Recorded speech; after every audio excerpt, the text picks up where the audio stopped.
Dawk li qalulna Alice in Wonderland issa jridu jraħsu l-kontijiet.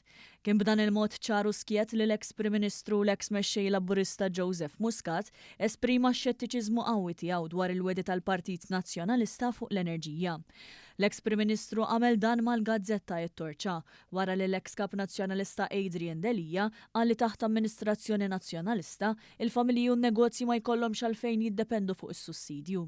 Quddiem dan kollu Muscat li meta kien Prim Ministru kien naqqas il-kontijiet tad-dawl għall-familji b'medja ta' 25% qal li elezzjoni wara oħra il-pożizzjoni nazzjonalista dwar l-enerġija qed tidher dejjem aktar konfuża. U afakkar kif fis-snin 2012 u 2013 meta kienet jitneda l-pjan tal-enerġija tal-Partit Laburista, il-prezz taż-żejt kien madwar $100 sa $110 kull barmil.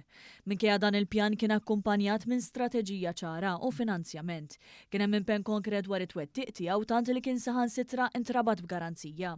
Muscat irrimarka li llum il-prezz taż-żejt qabeż $125 u qed jiġi mbassar li jista' jogħla aktar skont analisti internazzjonali. Fi kliemu stess elezzjoni wara elezzjoni, il-Partit Nazzjonalista u l-esponenti tiegħu qegħdin dejjem aktar jispiċċaw jintilfu fil-qasam tal-enerġija. Kien hawn li jiddikjara li dak li huma kienu kritikaw u ddeskrivewh bħala Alice in Wonderland issa qegħdin jgħidu li se jagħmlu ħorħos.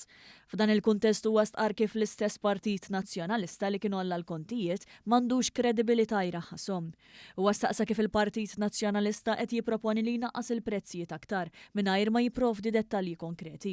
U appoġġa diversi mistoqsijiet diretti. Meta se jidħol fis-seħħ tnaqqis, kemm se jkun sostanzjali, kemm se jiswa lill-istat u minn fejn se tinkiseb enerġija orħos, speċjalment jekk mhux se jingħataw sussidji.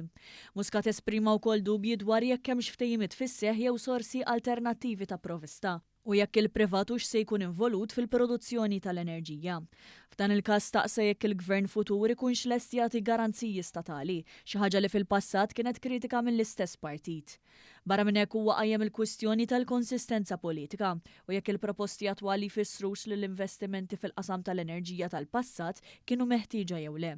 Fl-aħħar nett huwa sostna li filwaqt li l-pożizzjoni tal-Partit Nazzjonalista tidher li qed tinbidel maż-żmien, il-politika tal-Partit Laburista fil-qasam tal-enerġija tibqa' waħda konsistenti li skontu kompli tevolvi biex tilqa' għall-isfidi tal-futur filwaqt li tipprovdi stabilità lill familji u n-negozji.